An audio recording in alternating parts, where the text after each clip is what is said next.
Hai korang, selamat datang. Sebelum saya lanjut ke video aplikasi yang saya nak review, saya nak umumkan yang channel ini akan mengadakan giveaway. Sekiranya channel ini mencapai 2,000 pelanggan, saya ucapkan terima kasih kepada yang telah menjadi pelanggan channel ini. Bagi korang yang baru menonton channel ini, saya harap korang sudi jadi pelanggan channel saya. Baiklah korang, saya nak review dan tunjuk bukti pengeluaran dari aplikasi Mystic Setku. Ini salah satu aplikasi terbaik untuk menjana pundi-pundi dolar. Jika korang berminat nak cuba aplikasi ini, korang boleh download melalui link yang saya sediakan di kolom deskripsi atau ruangan komen di bawah.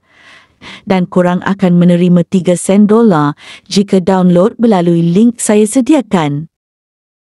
Saya akan lanjut ke bahagian pengeluaran atau withdraw. Saya memiliki 1.22 sen dolar dan nilai itulah yang akan saya keluarkan.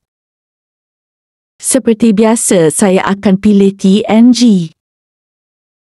Isikan nombor phone di ruang account number dan isikan nama anda.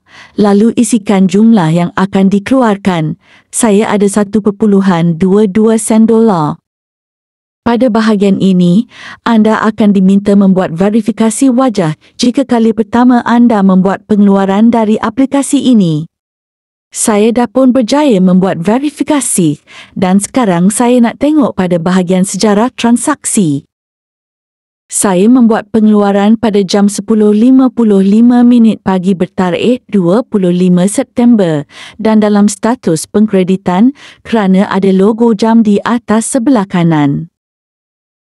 Selepas ini saya akan tunjuk bukti duit masuk ke dalam akaun TNG saya.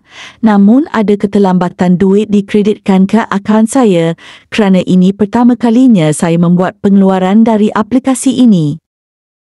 Melalui tangkap layar ini, dapat dilihat duit telah dikreditkan ke dalam akaun saya kerana ada tik berwarna hijau di sebelah atas kanan dan kita akan berpindah ke tangkap layar dari aplikasi TNG. Seperti yang saya katakan tadi, ada keterlambatan pengkreditan duit ke dalam akaun saya iaitu duit masuk pada tarikh 29 September pada jam 11.07 pagi bernilai RM5.22. Okey, korang, kita sudah pun berada di penghujung video. Jika korang berminat nak main game yang sangat mudah menghasilkan duit dolar ini, korang boleh download melalui ruang komen atau kolom deskripsi. Terima kasih kerana sudi singgah menonton. Jumpa di video selanjutnya. Bye.